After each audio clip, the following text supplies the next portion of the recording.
America ये सोचता है कि उसने एक ऐसा इंटायर ग्लोबल ऑर्डर या सिस्टम बनाया है जिसकी सिक्योरिटी को कोई भेद नहीं सकता।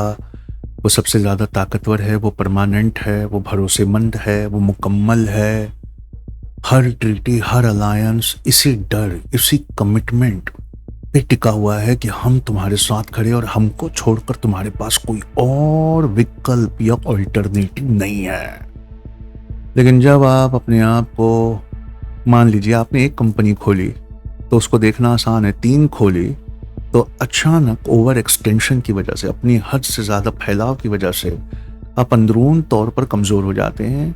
ये बात अब अमेरिका को धीरे धीरे समझ में आ रही है। उसने नाटो के जरिए यूरोप से वादा किया है कि मैं तुम्हारी सुरक्षा प्रदान करूंगा। एशिया में वो इंडिया को, जापान को और साउथ कोरिया को कहता है कि चाइना से तुम्हारी रक्षा मैं आपको दूंगा। जापान और साउथ कोरिया को कहता है नॉर्थ कोरिया से तुम्हारी रक्षा मैं करूंगा। और मिडिल ईस्ट में इजराइल से वो मरवाता है और फिर इजराइल का डर को बचाने के लिए पूरे मिडिल ईस्ट को कहता है कि मैं तुम्हारी रक्षा करूंगा। ये ताइवान में भी वो कर रहा है, ताइवान से भी कहता है कि चाइना से तुम्हारी रक्षा मैं करूंगा। लेकिन जब आप से ज्यादा हिफाजत के वादे करते हैं, जब आप खुश होकर बहुत सारे वादे करें तो उसमें से एक वादा भी आप निभा नहीं सकते हैं। कमिटमेंट मैनेजेबल था जब तक तुम सोल सुपर पावर थे, ये सारी जिम्मेदारियां संभाल लेते जब तक दुनिया की इकलौती सुपर पावर आप थे। लेकिन चाइना की राइज, रशिया का रिवाइवल और आपके डोमेस्टिक पॉलिटिक्स का पोलराइजेशन, इस वजह से इस वक्त सऊदी के कानों में चाइना धीरे धीरे एक बात डाल रहा है। और उस बात को समझने के लिए पूरा एक लेक्चर है कि चाइना सऊदी अरेबिया को क्या पट्टी पढ़ा रहा है। और हो सकता है कि ये बार खत्म होते ही रियाद जाकर तेहरान से हाथ मिला ले, देखना ऐसा होगा। लेकिन सऊदी अरब जिस बात पर रात रात भर करवट नहीं बदल पा रहा है वो ये है कि भाई क्या हमें वॉशिंगटन पे और भरोसा करना चाहिए? क्या अमेरिकन गारंटीज इनफ हैं?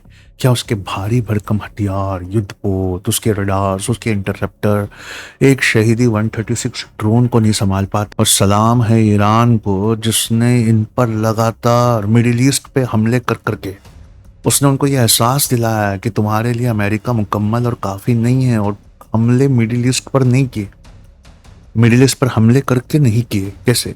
मिडिल ईस्ट के उन आर्मी कैंप्स और उन अमेरिकन मिलिट्री इंफ्रास्ट्रक्चर पे हमला किए जिसने सऊदीज का दिल भी नहीं तोड़ा और दिल को दूसरी बात सोचने पे मजबूर भी कर दिया।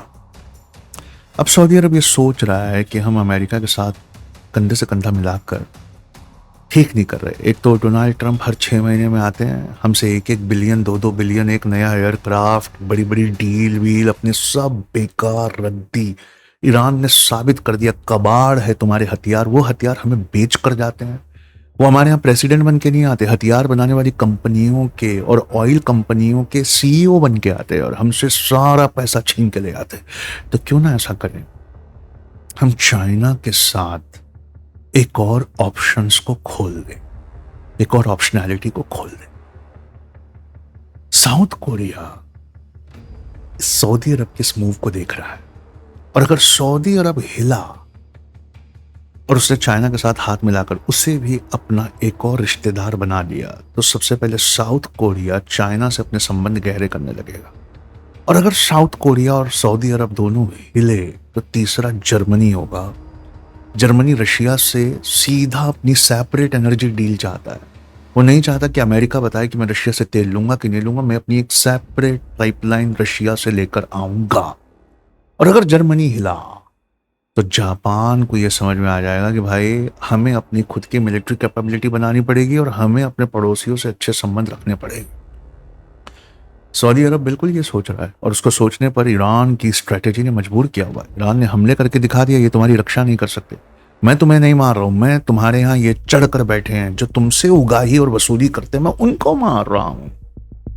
और समझ जाओ ये किसी लायक नहीं है। तो सऊदी अरब हिला तो साउथ कोरिया हिलेगा, वो चाइना की गोद में जाकर बैठेगा। और साउथ कोरिया हिला तो जर्मनी सीधा रशिया से हाथ मिला लेगा। और जर्मनी पूरे यूरोप की सबसे हैपनिंग इकोनॉमी है, रशिया की फाइनेंशियल सैंक्शंस फिर हटने लगेंगे। और इन दोनों ये सब हिले तो जापान हिलेगा। वो चाइना से और नॉर्थ कोरिया से अपने संबंध को फिर से बेहतर करेगा।